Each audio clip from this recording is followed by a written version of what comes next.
Kepada beliau Ustaz Al-Hadz Muhammad Husni Mubarak Al-Hafidh tafadhol masykur untuk menyampaikan tausiah pada sore hari ini dengan tema fikih i'tikaf. Tafadhol.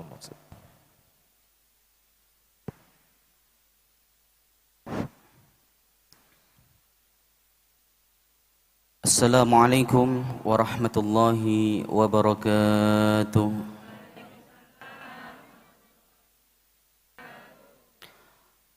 Alhamdulillah, alhamdulillahi wa kafa, wassalatu wassalamu ala rasulihil mustafa, wa ala alihi wa sahbihi ahli sidqi wal wafa. قالوا سبحانك لا علم لنا إلا ما علمتنا إنك أنت العليم الحكيم. أما بعد, yang sangat saya muliakan bapak-bapak, ibu-ibu, mas-mas, mbak-mbak, adik-adik, jamaah kajian ngabuburit Masjid Nasional Al-Akbar yang semoga senantiasa dirahmati oleh Allah, semoga senantiasa dijaga oleh Allah, semoga senantiasa diberikan taufik oleh Allah. Amin. Semoga senantiasa istiqamah di dalam memupuk mahabbah kepada Nabi Muhammad sallallahu alaihi wasallam. Amin. Alhamdulillah, kita bersyukur kepada Allah Subhanahu wa taala dalam kesempatan yang berbahagia ini. Allah masih memberikan aneka nikmat-Nya kepada kita semua, terutama nikmat iman, terutama nikmat Islam, nikmat kesehatan, nikmat kesempatan, sehingga di sore hari yang cerah ini Allah mudahkan langkah kaki kita, Allah lapangkan hati dan pikiran kita untuk hadir di Masjid Nasional Al-Akbar ini sambil menunggu waktunya berbuka puasa kita isi dengan kegiatan positif, yakni kajian ngabuburit. Bapak-bapak, ibu-ibu masih semangat napa mboten? Semangat napa semangat? Luwe napa luwe? Ketoro prai nenek keluhan. Ibu-ibu sekalian, mengawali kajian pada sore hari ini kami ingin bercerita bahwa pada satu kesempatan Nabi Muhammad sallallahu alaihi wasallam naik ke atas mimbar beliau untuk berkhutbah. Mimbarnya Nabi, beberapa hari yang lalu saya melihat di tayangan media sosial salah satu prototipe mimbar Nabi niku wonten dua tangga. Maka ketika lihat bentuk daripada mimbar tersebut, kami kemudian ingat sebuah riwayat, ingat sebuah kisah yang akan kami sampaikan kepada panjenengan ini. Bapak Ibu sekalian, suatu saat Nabi Muhammad sallallahu alaihi wasallam akan melaksanakan khutbah.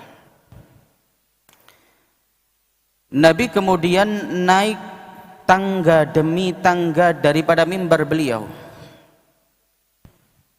Ketika naik di tangga yang pertama, beliau kemudian berhenti sejenak dan kemudian beliau menundukkan kepala, mengangkat kedua tangan dan beliau mengucapkan amin, yang seolah-olah beliau telah mengaminkan satu doa tertentu. Ketika naik ke tangga yang kedua, lagi-lagi Nabi Muhammad sallallahu alaihi wasallam berhenti dan kemudian menundukkan kepala, mengangkat kedua tangan dan kemudian mengatakan amin. Dan ketika di atas mimbar, Nabi kembali melakukan hal yang serupa. Beliau menghadap kepada jamaah dan kemudian menundukkan kepala, lalu kemudian mengangkat kedua tangan, beliau mengatakan amin. Hadirin hadirat rahimakumullah, setelah itu Nabi berkhutbah seperti biasa.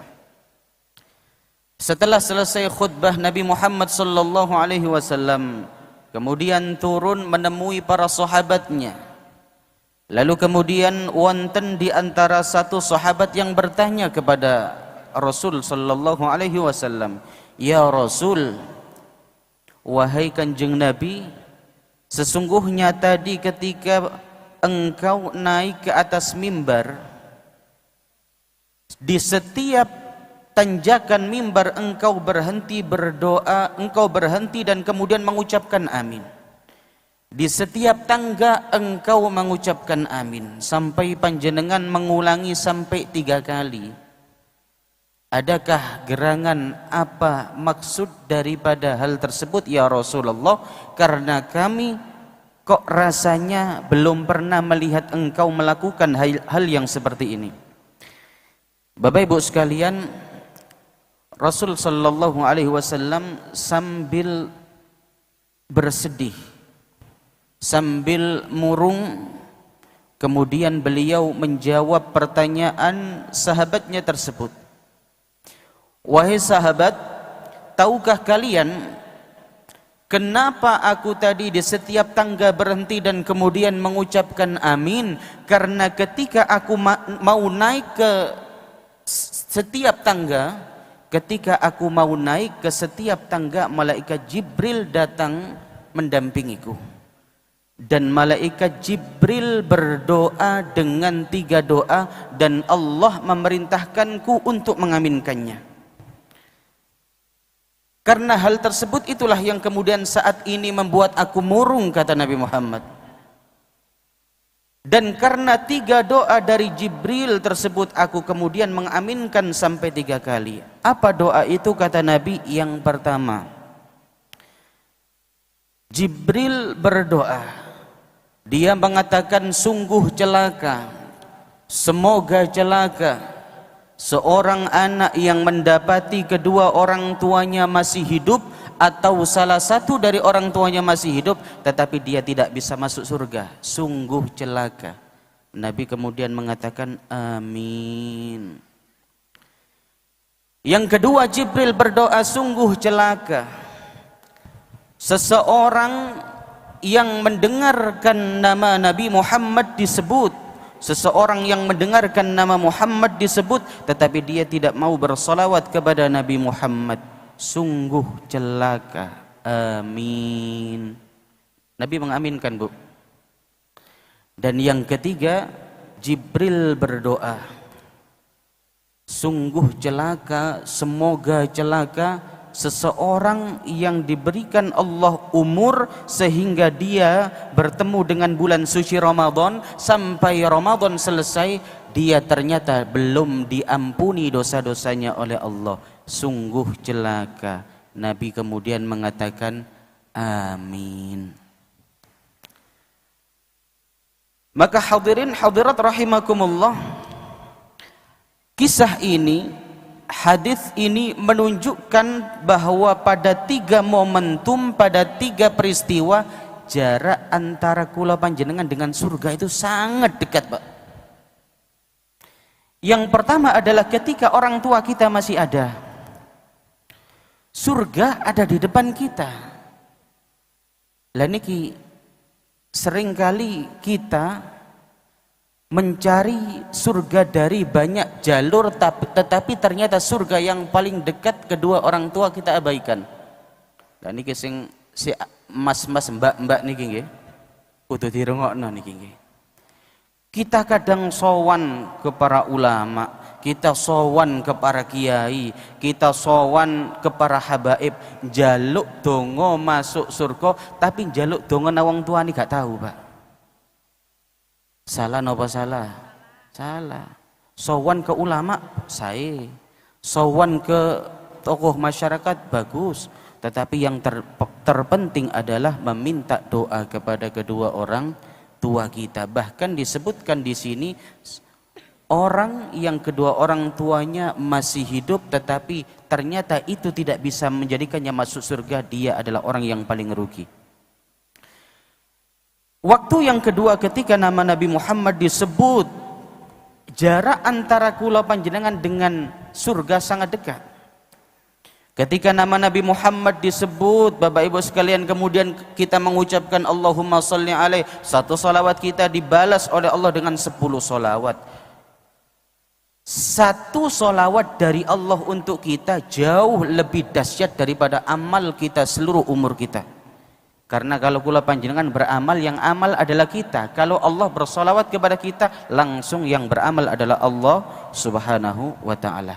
Dan yang ketiga, Bapak Ibu sekalian, saat yang terdekat antara kita dengan surga adalah saat-saat bulan suci Ramadan.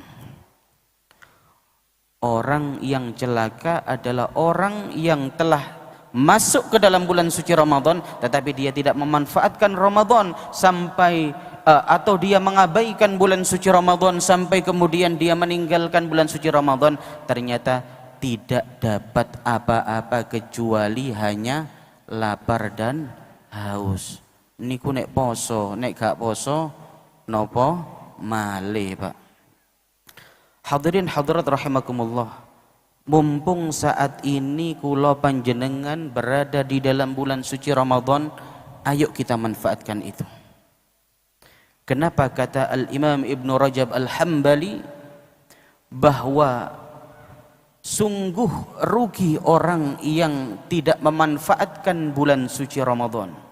Bagaimana tidak sedih kita berpisah dengan bulan suci Ramadan, karena belum tentu di tahun depan kita kembali bertemu dengan bulan suci Ramadan. Ayo kula panjenengan manfaatkan mumpung ini 10 hari terakhir, 10 malam terakhir di bulan suci Ramadan, di akhir bulan suci Ramadan. Ayo kula panjenengan manfaatkan dengan sebaik-baiknya. Dalam sebuah hadis yang diriwayatkan oleh Al-Imam Bukhari dan Muslim, Nabi Muhammad sallallahu alaihi wasallam di antara kebiasaan beliau sebagaimana disebutkan oleh Sayyidatuna Aisyah radhiyallahu anha, Nabi beliau mengatakan kana Rasulullah sallallahu alaihi wasallam idza dakhala al-ashrul awakhiru shadda mi'zarah wa ahya lailah wa ayqadha ahlah. Nabi Muhammad ketika telah masuk di 10 malam 10 hari terakhir, beliau semakin mengencangkan ikat pinggangnya. Loh Ustadz, apakah Nabi sabuan? Mboten niku maksudnya, Bu. Maksud daripada Nabi mengencangkan ikat pinggangnya adalah beliau semakin bersemangat ibadah. Bapak Ibu sekalian, kalau panjenengan naik mobil ono teng desa pelan-pelan kira-kira nggak sebut pengaman apa mboten? Mboten nggih, mboten. Nek metu nang jalan sabuk pengamannya dipakai napa mboten? Dipakai. Apa malih masuk ke jalan tol kudu kenceng sabuk Pak. Nabi Muhammad adalah orang yang paling bertakwa. Nabi Muhammad adalah orang yang paling soleh. Nabi Muhammad adalah teladan dalam semua kegiatan ataupun ibadah beliau. Sebelum Ramadan beliau adalah orang yang paling semangat ibadah. Setelah masuk Ramadan beliau semakin meningkatkan kualitas ibadahnya. Di akhir Ramadan beliau semakin mengencangkan ikat pinggangnya. Artinya apa? Beliau semakin semangat dalam ibadah. Lah niki yang kula panjenengan kedah harus contoh, Bu. Nek awal-awal Ramadan terawih semangat, akhir Ramadan kudu tambah semangat. Mboten awal Ramadan sofe penuh al-akbar, engkin tambah akhir tambah entek. Mall sing tambah penuh. Kebalik, Bu. Okay. Kalau di awal Ramadan tarawih semangat, akhir harus lebih semangat. Kalau di awal Ramadan ngaji ini mboten padik kata, ayo di 10 malam terakhir niki kula panjenengan maksimalkan. Kalau di awal Ramadan sedekah titik-titik, ayo di akhir Ramadan ini semakin kita maksimalkan. Kalau di awal Ramadan kita zikirnya masih angin-anginan, ayo di akhir Ramadan niki zikire kula panjenengan manfaatkan. Karena kenapa? Selain karena kita meneladani Nabi Muhammad sallallahu alaihi wasallam bahwa beliau semakin hari semakin akhir Ramadan beliau semakin semangat, yang kita harapkan adalah kula panjenengan mendapatkan ampunan daripada Allah dan kita mendapatkan Lailatul Qadar. Amin. Bapak Ibu sekalian, di antara sekian banyak amal ibadah, terutama yang sifatnya sunnah, yang oleh Rasul sallallahu alaihi wasallam begitu ditekankan selama Ramadan, terutama di 10 malam terakhir niki, adalah i'tikaf. Kita bersyukur kalau malam hari setiap malam Masjid Al-Akbar jamaahnya sampai pinten Ustaz Gana? Sampai 30.000 katanya. 30.000, betul ya. Alhamdulillah. Niki menunjukkan kiamat masih jauh, Bu. Kalau ada orang mengatakan kiamat 2025, ngapusi berarti niku. Sik kata tiang soleh insya Allah. Di antara amal yang oleh Rasulullah begitu ditekankan adalah i'tikaf. Disebutkan dalam sebuah hadis yang dikisahkan oleh Sayyidatuna Aisyah, kata beliau, Rasul setiap Ramadan selalu i'tikaf, terutama di 10 malam terakhir. Sampai beliau wafat, kemudian kebiasaan ini diteruskan oleh istri-istri beliau. Tidak hanya Rasul i'tikaf, beliau juga memberikan motivasi, memberikan arahan, memberikan penyemangat terhadap sahabat-sahabatnya untuk memakmurkan masjid dengan i'tikaf. Ibu-ibu, bapak-bapak, semerap keutamaan i'tikaf napa mboten? Semerap nggih. Saya tambah Ibu. Ada 2 hadis yang semoga hadis ini menjadi penyemangat bagi kita. Hadis tentang keutamaan i'tikaf 2 mawon. Yang pertama adalah hadis yang diriwayatkan oleh Al-Imam Ad-Dailami, bahwa Rasul sallallahu alaihi wasallam bersabda, man i'takafa imanan wahtisaban ghufira lahu ma taqaddama min dhanbih. Barang siapa i'tikaf di masjid, barang siapa melakukan i'tikaf, dia melakukan itu atas dasar iman kepada Allah, atas dasar mencari ridha Allah, atas dasar mengamalkan sunnah daripada Nabi Muhammad sallallahu alaihi wasallam, maka semua dosa-dosanya akan diampuni oleh Allah. Riwayat lain yang disampaikan oleh Al-Imam Al-Baihaqi dalam kitab beliau Syu'abul Iman, Rasul sallallahu alaihi wasallam memberikan penyemangat secara khusus di 10 hari terakhir bulan suci Ramadan. Penyemangat untuk i'tikaf, kata beliau, man i'takafa 10 min Ramadan kana kahajjataini wa umrataini. Barang siapa yang i'tikaf di 10 hari terakhir bulan suci Ramadan, pahalanya setara dengan 2 kali haji dan 2 kali umroh. Lho niki lho Bu, gampangnya agama niku Bu. Kula panjenengan sak mangkin haji 30 tahun Bu nek reguler Bu. Nggih. Umroh nggih larang. Tetapi Allah Subhanahu wa taala dengan sifat rahmannya, dengan sifat welasnya, memberikan banyak kemudahan-kemudahan syariat bagi kita semua. Untuk apa? Untuk mendapatkan pahala setara haji dan umroh. Bahkan di situ disebutkan 2 kali haji dan 2 kali umroh yang mabrur, Bu. Ustadz, berarti tidak usah haji yang mboten, Bu. Haji tetap wajib, Bu. Artinya apa? Ini adalah dorongan motivasi yang begitu luar biasa daripada Rasul sallallahu alaihi wasallam agar kula panjenengan memakmurkan masjid dengan i'tikaf. Hadirin hadirat rahimakumullah. Berbicara tentang i'tikaf, kami ingin menyampaikan sub khusus, yakni i'tikaf cerdas. Napa? I'tikaf cerdas. Cerdas niku melakukan amal sedikit tetapi pahalanya besar, Pak. Bedane kita dengan ulama itu napa sih, Bu? Adalah terkait kecerdasan kita dalam beribadah. I'tikaf cerdas adalah kita beriktikaf dengan melakukan sesuatu yang sedikit tetapi pahalanya besar. Tetapi berbicara tentang i'tikaf terlebih dahulu, napa niku i'tikaf? I'tikaf adalah al-luzum 'ala syai'i walau syarran. Diam di atas sesuatu, menetap atas sesuatu meskipun itu keburukan, niku i'tikaf secara bahasa, Bu. Makanya Nabi Ibrahim niku ketika tanya kepada orang-orang kaumnya yang menyembah berhala, beliau mengatakan, ma hadhihi tamathilul lati antum laha akifun.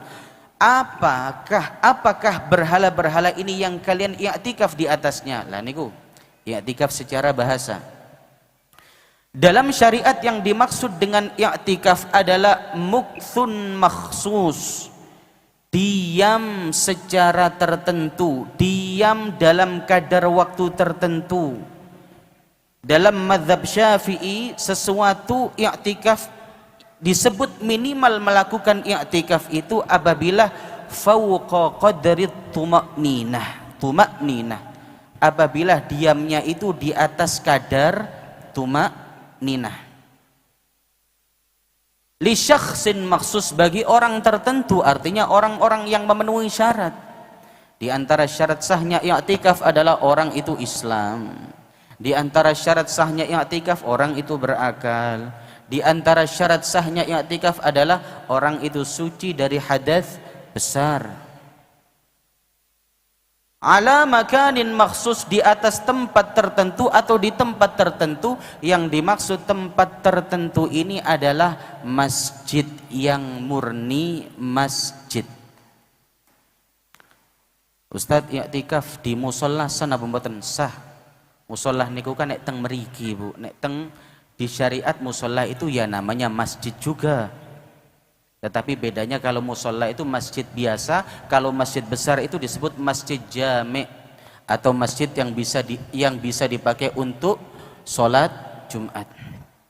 Biniyatin maksus, dengan niat tertentu. Artinya apa? I'tikaf itu harus disertai niat. Panjenengan masuk, masuk masjid, lungguh, kemudian melihat atau ikut kajian, panjenengan hanya akan mendapatkan pahala ikut kajian. Apakah mendapatkan pahala i'tikaf tergantung jenengan sudah niat apa belum. Kalau belum niat, monggo sami-sami niat. Jadi niat i'tikaf dalam mazhab Syafi'i harus disertai dengan niat. Sebagai penutup, kami ingin menyampaikan i'tikaf cerdas tadi, yakni yang pertama, ketika panjenengan masuk ke dalam masjid, usahakan langsung niat i'tikaf. Jadi jenengan wudu, masuk ke dalam masjid, sholat sunnah tahiyatul masjid, kemudian langsung niat i'tikaf. Setelah niku jenengan keliling mboten napa-napa, tetap oleh ganjaran.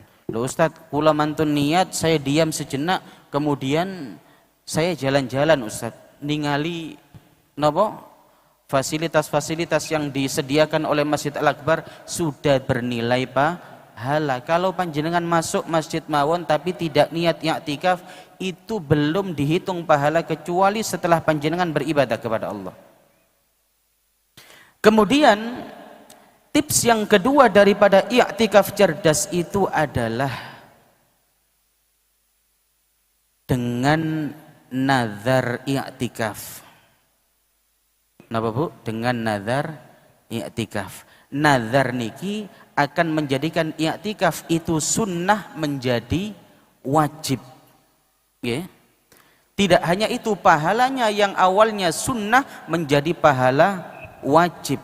Karena ada hadis yang menyebutkan bahwa orang yang melakukan satu kebaikan di bulan Ramadan bisa dilipat gandakan sampai 70 sampai 700, sehingga kemudian ada ulama yang mengatakan bahwa i'tikaf nazar itu pahalanya 70 kali lipat lebih besar dibandingkan i'tikaf sunnah.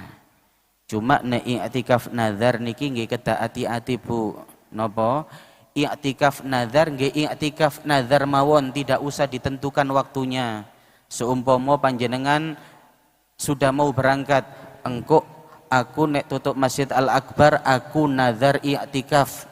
Ketika sampai di Al-Akbar panjenengan kemudian melaksanakan niat nazar i'tikafnya, maka itu sudah cukup dan bagus. Jangan ditentukan waktunya. Kenapa Pak Ustadz?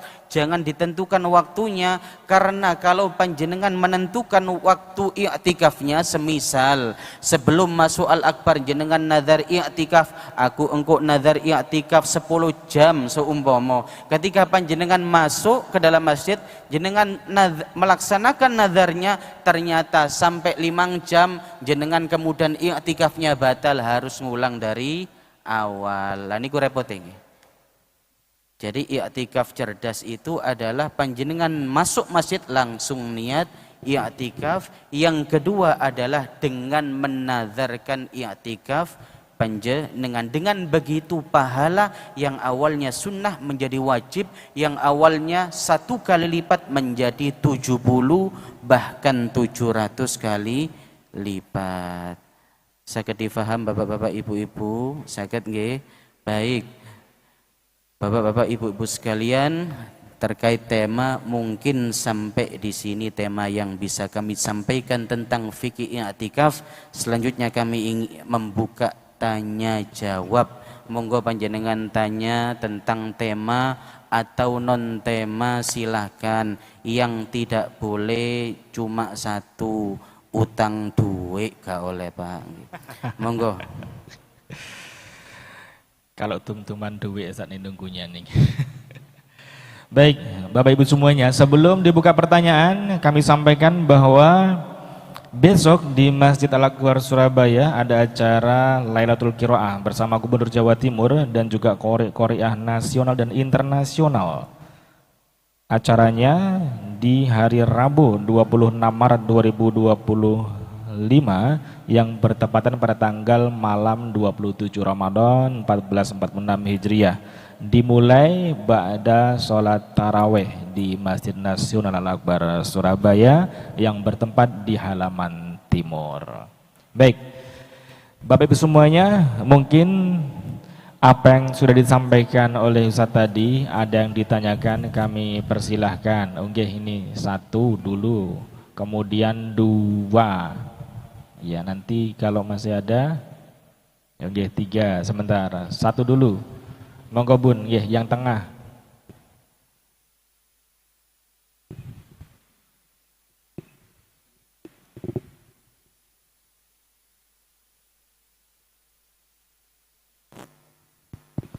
Boleh berdiri, sebutkan nama dan dari mana, dan langsung ke pertanyaannya. Assalamualaikum warahmatullahi wabarakatuh. Waalaikumsalam warahmatullahi wabarakatuh. Saya dengan Bu Sima Pak, saya menyimpang dari yang diceramai tadi Pak ya. Gimana cara mendidik anak menjadi anak cerdas secara islami dan pintar Pak. Begitu aja Pak. Assalamualaikum warahmatullahi wabarakatuh. Langsung Ustaz, okay. Takutnya lupa nanti Ustaz. Saya yang pelupa masalahnya. Baik. Bagaimana cara mendidik anak menjadi anak yang cerdas dan soleh? Ngoten Bu nggih?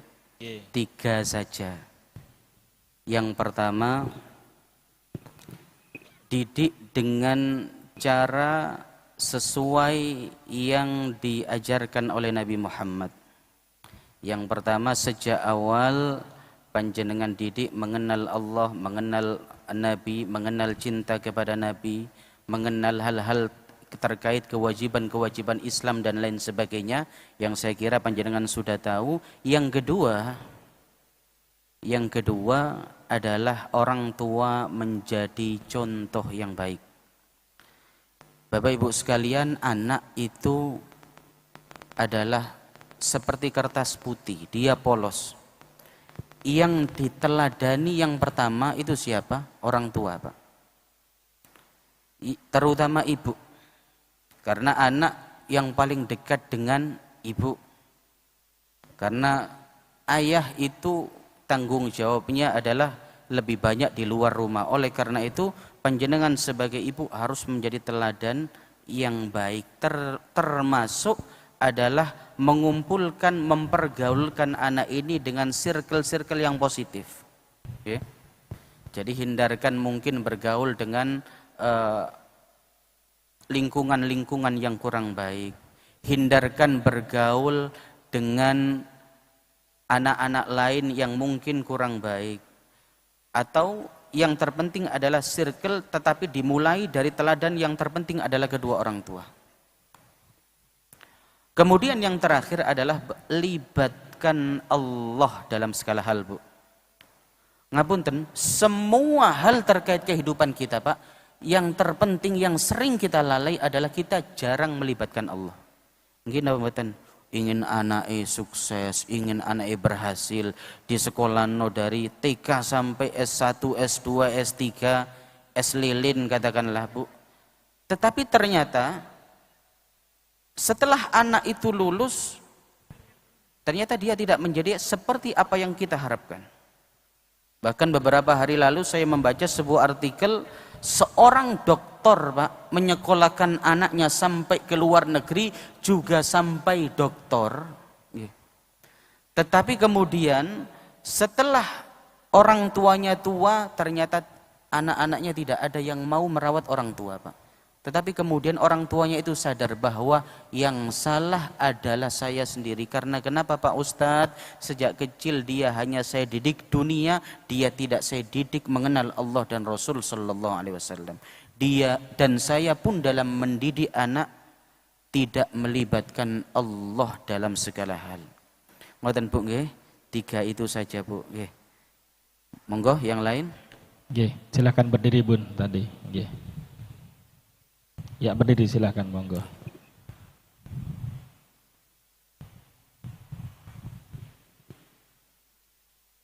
Assalamualaikum warahmatullahi wabarakatuh. Waalaikumsalam warahmatullahi wabarakatuh. Izin bertanya, Pak Yai. Nggih. Saya Ina Nur Khadijah dari Surabaya. Mengenai itikaf, bagaimana hukum seseorang bila beritikaf tapi belum menyelesaikan qada puasanya? Yang kedua, apakah doa khusus yang dianjurkan waktu beritikaf? Itu aja, Pak Yai. Apakah ada Syukran. doa khusus? Wassalamualaikum warahmatullahi wabarakatuh. Waalaikumsalam warahmatullahi wabarakatuh. Bagaimana hukum i'tikaf bagi orang yang belum menyelesaikan qada puasa? Ngeten, Bu, i'tikaf itu bisa di luar puasa, bisa di dalam puasa, nggih. Di dalam puasa itu hukumnya tidak hanya sunnah tetapi sunnah muakkad. Sunnah yang jauh lebih sunnah lagi, yang jauh lebih kuat itu sunnah muakkad. Terutama di 10 hari terakhir bulan suci Ramadan. Ustadz, bagaimana kalau kita i'tikaf tapi kita masih punya tanggungan puasa di tahun sebelumnya? Lah, keabsahan i'tikaf di bulan suci Ramadan tidak ditentukan dengan apakah jenengan sudah qada atau belum. Cuma kalau panjenengan katakanlah sampai masuk Ramadan tahun ini ternyata di puasa tahun sebelumnya punya utang puasa seumpama 2 atau 3 hari sampai kita masuk puasa tahun ini, padahal kita dalam 1 tahun punya keleluasaan waktu dan kemampuan untuk qada, tetapi karena mungkin kecerobohan sampai masuk puasa berikutnya, maka itu solusi qadanya bagaimana? Nanti di qada setelah Ramadan 1 hari tetap diganti 1 hari, tetapi ditambah membayar fidyah. 1 hari itu ditambah dengan 1 mud itu sekitar 600 gram. Jadi kalau panjenengan tahun lalu punya tanggungan puasa 2 hari katakanlah, sampai sekarang belum qadha, nanti setelah Ramadan selesai yang tahun kemarin jenengan qadha nyaur poso 2 dino dengan membayar fidyah 2 mud. Kalau 1 mud itu 600 gram, berarti kalau 2 mud berarti 1,2 kilo nggih. Ngoten Bu nggih. Kemudian terkait i'tikaf, apakah ada doa-doa khusus yang disyariatkan atau diperintahkan oleh Nabi Muhammad sallallahu alaihi wasallam? Kami mohon maaf Bu, belum kami cek nih.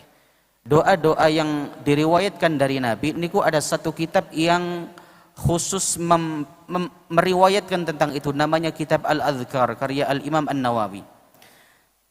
Apakah kemudian Nabi mencontohkan doa-doa khusus? Kemungkinan iya, karena hampir setiap amal itu selalu ada doa-doa tertentu dari Nabi. Tetapi bukan berarti kemudian kalau kita tidak membaca doa itu kita tidak sa'iktikafnya, mboten, tidak terkait. Jadi ini hanya terkait keutamaan saja. Sama ketika panjenengan qiyamul lail, ingin mendapatkan Lailatul Qadar, panjenengan berdoa apa saja boleh. Panjenengan melakukan ibadah apa saja boleh. Tetapi ada satu doa khusus yang disyariatkan atau diperintahkan oleh Rasulullah agar kita memperbanyaknya adalah Allahumma innaka afuwun karim tuhibbul afwa fa'fu anna. Terkait i'tikaf niki ngapunten kami belum cek, tetapi semestinya ada nggih. Mungkin di lain kesempatan atau mungkin nanti saya bisa minta atau jenengan nanti tanya nomor saya ke takmir, nanti bisa saya cekkan di kitab Al-Adhkar, nanti saya share nggih. Cek Bu nggih. Yang lain Pak. Nggih. Bapak-bapak ini. Ya ini. Tadi yang belakang. Ah. Ini, silakan berdiri, Pak. Nggih, silakan. Assalamualaikum warahmatullahi wabarakatuh. Waalaikumsalam. Izin bertanya, saya Rizky dari Sepanjang Sidoarjo. Pak Yai, terkait dengan iktikaf yang cerdas atau yang mengoptimalkan ibadah iktikaf. Ini saya bertanya, karena tadi kan bahasanya Pak Yai, ketika iktikaf kita keliling masjid itu masih mendapatkan pahala. Iya. Nah, ini saya begini Yai, Pak Yai. Kebetulan kan di Masjid Al-Akbar ini bawahnya ada sekolah, ada kuliah dan lain sebagainya. Andai kata bapak ibu dosennya atau mahasiswanya, misalkan ketika niat kerja ke sini atau niat kuliah ke sini, kemudian beliaunya niat juga iktikaf, bagaimana? Itu yang pertama. Yang kedua, apakah ini juga bisa Pak Yai? Misalkan di tempat kerja saya itu kan karena saya kerja di lingkungan sekolah, itu ada masjidnya. Apakah bisa ketika saya pertama kali datang ke kantor, misalkan saya ke masjidnya dulu niat iktikaf, kemudian saya ke kantor, kan beda gedung. Kira-kira apakah masih dihitung sebagai pahala iktikaf atau tidak? Begitu. Nggih. Ya, terima kasih. Assalamualaikum warahmatullahi wabarakatuh. Waalaikumsalam warahmatullahi wabarakatuh. Masjid di kantor itu biasanya seperti musola ngoten nggih? Nggih. Masjid di kantor itu seperti musola biasanya nggih. Konsepnya seperti musola. Baik. Ustadz, seandainya saya kerja di Masjid Al-Akbar. Saya kan ngajar. Tadi jenengan menyampaikan setelah i'tikaf. Jadi orang ngeten Bu. Mas nggih, orang masuk masjid duduk fauqa qadri tumaknina, di atas kadar tumaknina lebih dari 5 menit. Dan dia kemudian niat i'tikaf itu sudah sah. Meskipun setelah itu dia melakukan aktivitas. Nggih.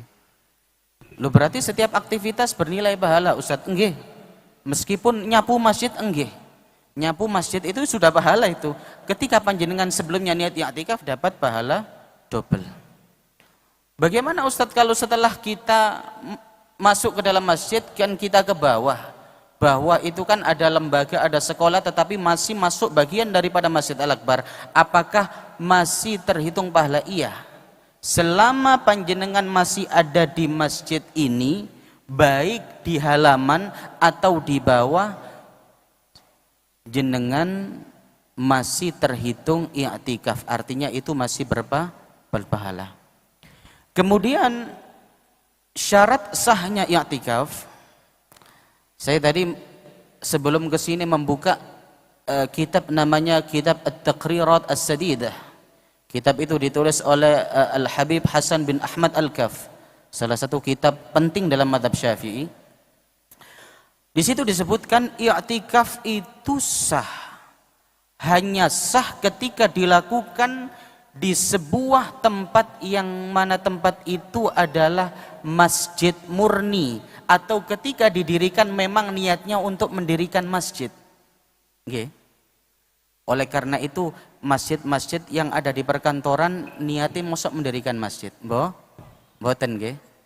Berarti kalau i'tikaf di musola atau di masjid kantor sah namun mboten? Tidak sah. Niki pendapat terkuat dalam mazhab Syafi'i. Saya kasih pendapat yang lebih ringan, Pak. Dalam mazhab Syafi'i memang i'tikaf harus di masjid murni baru sah. Lebih baik lagi di masjid jamek seperti Al-Akbar niki masjid jamek, Pak. Karena ditempati untuk sholat Jumat. Lah Ustaz, kalau bukan masjid atau sesuatu yang kita bangun tujuannya bukan untuk membangun masjid, seperti membangun kantor, membangun mall, yang mana di situ kemudian untuk memfasilitasi jamaah dibangun musola atau masjid. Berarti kan memang di awal tujuannya bukan untuk membangun masjid. Dalam pendapat terkuat dalam mazhab Syafi'i memang tidak sah, Pak. Tetapi ada salah satu pendapat yang mana pendapat ini sebenarnya dalam tataran mazhab Syafi'i agak lemah, tetapi diamalkan oleh banyak ulama, yaitu kebolehan i'tikaf di tempat manapun yang itu tempat itu adalah baik, seperti di musola kantor, di pondok pesantren, itu boleh i'tikaf seperti itu menurut pendapat yang kedua niki, Pak. Tetapi kalau kita mengacu kepada pendapat yang diikuti oleh jumhur mayoritas ulama dalam mazhab Syafi'i, nggih mboten sah kalau i'tikaf di tempat-tempat seperti kantor tadi. Tetapi ya saya tawarkan satu pendapat tadi, pendapat yang sebenarnya dalam tataran mazhab ini kurang kuat tetapi diamalkan oleh banyak ulama, yaitu kebolehan i'tikaf di tempat manapun yang itu baik, seperti pondok pesantren atau mungkin lembaga pendidikan, kan dibuat mengajar anak. Kemudian khusus untuk ibu-ibu, mbak-mbak, saya sampaikan ada satu pendapat dalam mazhab Hanafi, dan pendapat ini pendapat yang mu'tamad, pendapat yang sangat kuat, Pak, yaitu kebolehan wanita beriktikaf di musolah rumahnya. Jadi panjenengan mungkin katinang masjid kurang enak awak, katinang masjid waduh sik akeh kesibukan, sik ngurus anak, sik ngurus bojo, waduh sapa yang diurus. Lalu kemudian jenengan kating masjid kok awakku flu gak enak. Ibu-ibu, ada satu pendapat dalam mazhab Hanafi, pendapat ini adalah pendapat yang kuat, yang pendapat yang mu'tamad. Seorang perempuan, khusus perempuan, boleh i'tikaf di salah satu sudut rumahnya yang memang sudut rumah itu digunakan untuk sholat. Lah berarti kan musola, Pak. Ya kalau di Indonesia itu disebut musola. Lah ini diperbolehkan, tetapi ini pendapat tetapi ini khusus untuk ibu-ibu sing bapak-bapak nggih teng masjid mawon, Pak, nggih. Nggih. Lapo kadik nang masjid kaboten ta, Pak, nggih. Nggih. Sampun nggih, ada yang tanya lagi? Wah, itu di pojok itu. Oke, boleh. Ya yang di kutub utara niku nggih. Silakan maju, Mas. Agak maju, Masnya maju aja ya, ngalah maju. Ah, nggih.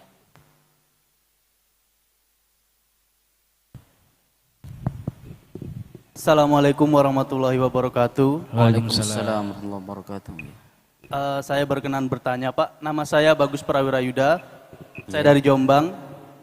Dari ceramah tadi saya sempat dijelaskan bahwa dalam hadis Nabi Muhammad mengatakan jika orang yang tidak mengucapkan sholawat ketika nama beliau diucapkan, maka orang itu celaka. Nah, seperti yang kita tahu kan, apa yang bersumber dari Nabi kan tentunya adalah hal yang baik ya Pak ya. Nah, bagaimana caranya memperbaiki sudut pandang kepada orang-orang yang menganggap kalau misalnya Nabi Muhammad SAW itu sangat ingin dihormati, dan bagaimana juga jika ada orang yang lupa. Nah, pertanyaan saya cukup sekian Pak. Terima kasih.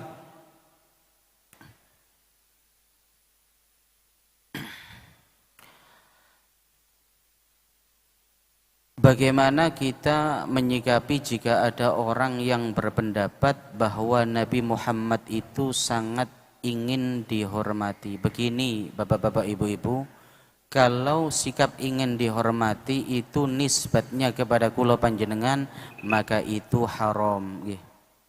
Tetapi terkait dengan Nabi Muhammad, bahwa terkait hal-hal katakanlah kula panjenengan memuliakan beliau, mencintai beliau, mendapatkan pahala sekian-sekian dan banyak keutamaan lainnya. Yang pertama yang harus kita yakini, semua apa yang terkait dengan Nabi itu sumbernya wahyu. Tidak mungkin Rasul melakukan sesuatu yang haram, tidak mungkin Rasul melakukan sesuatu yang makruh apalagi yang haram. Jadi tidak mungkin Rasul itu ingin dihormati karena itu atas dasar nafsu beliau, merasa kemudian beliau mulia dan sebagainya. Tidak, tetapi ketika Rasul mengatakan demikian, yang memerintahkan kita untuk menghormati Rasul memang Allah Subhanahu wa taala. Ketika kita menghormati Rasul dan Rasul menyampaikan terkait yang mencintai Rasul, menghormati Rasul, mendapatkan keutamaan seperti ini, hakikatnya itu adalah Allah Subhanahu wa taala. Mencintai Allah, mengagungkan Allah, mencintai Rasul, mengagungkan Rasul, itu bagian daripada agama. Maka di Al-Qur'an disebutkan, barang siapa, qul in kana abaukum wa abnaukum dan seterusnya, barang siapa yang orang tua kalian, anak-anak kalian, keluarga kalian lebih kalian cintai daripada Rasul sallallahu alaihi wasallam, maka tunggulah keputusan Allah. Artinya akan mendapatkan azab daripada Allah. Jadi ngoten Mas nggih. Jadi yang pertama adalah kita meyakini bahwa apa yang dikatakan oleh Nabi itu adalah perintah Allah Subhanahu wa taala. Menghormati Nabi, mencintai Nabi itu bagian daripada kewajiban agama yang memang Allah inginkan untuk itu. Ustadz, bagaimana kalau orang itu sudah kita jelaskan masih tidak percaya dan kemudian dia mengatakan sesuatu yang tidak tentang Nabi, Nabi ingin dihormati Nabi dan seterusnya, ya sudahlah Pak, biarkan saja Pak. Itu urusan dia. Yang artinya ketika dia mengatakan seperti itu berarti ada yang salah di imannya. Ada yang salah di imannya. Kita doakan saja semoga dia mendapatkan hidayah. Ngoten Mas nggih. Baik. Cekap nggih. Nggih. Ini memang Ustaz, pembahasan yang sangat menarik. Sepertinya kita ingin membuka pertanyaan, tapi waktu yang membatasi kita, Ustaz Muhaddad. Mungkin untuk yang terakhir kali Ustaz, untuk memberikan closing statement sekaligus doa sebagai penutup. Baik, Bapak-bapak, Ibu-ibu, sebagai closing statement dari kami, ayo kita manfaatkan Ramadan ini dengan semaksimal mungkin. Kita tidak tahu apakah tahun depan kula panjenengan masih menjumpai Ramadan. Kita berharap terus berjumpa Pak, sampai sepanjang mungkin usia kita. Tetapi orang hebat adalah orang yang fokus di hari ini, dia tidak punya panjang angan terhadap hari esok. Karena kita ditakdirkan oleh Allah menjumpai Ramadan di tahun ini, ayo kita manfaatkan dengan sebaik-baiknya. Kita isi dengan ibadah sebaik-baiknya. Kita isi dengan membaca Al-Quran sebaik-baiknya. Kita isi dengan i'tikaf semampu yang kula panjenengan lakukan. Semoga dengan apa yang kita lakukan Allah Subhanahu wa taala membimbing kita semua sehingga kita tidak meninggalkan Ramadan ini kecuali dosa-dosa kita diampuni oleh Allah. Hajat kita, hajat dunia maupun hajat akhirat, semoga semuanya dikabulkan oleh Allah Subhanahu wa taala. Bismillahirrahmanirrahim. Allahumma shalli ala sayyidina Muhammad wa ala ali sayyidina Muhammad. Allahumma rabbana taqabbal minna salatana wa siyamana wa qiyamana wa du'aana wa qira'atana wa jami' ibadatina ya Allah ya rabbal alamin. Allahumma arzuqna lailatul qadr. Allahumma arzuqna fadla lailatul qadr. Allahumma arzuqna fadla qiyami lailatul qadr. Rabbana hab lana min azwajina wa dhurriyyatina qurrata a'yun waj'alna lil muttaqina imama. Rabbana atina fid dunya hasanah wa fil akhirati hasanah wa qina azabannar. Walhamdulillahi rabbil alamin. Wal 'afwu minkum. Assalamualaikum warahmatullahi wabarakatuh. Waalaikumsalam warahmatullahi wabarakatuh. Demikian tadi tausiah yang disampaikan oleh Ustadz Al-Hadz Muhammad Husni Mubarak Al-Hafidh dengan tema fikih itikaf. Semoga apa yang disampaikan tadi bermanfaat buat kita semuanya dan bisa kita lakukan, kita kerjakan, kita dawamkan khususnya untuk iktikaf di 10 hari terakhir Ramadan tahun ini. Baiklah Bapak Ibu sekalian, marilah kita tutup acara ngaji ngabuburit pada sore dengan bacaan hamdalah alhamdulillahirabbil alamin.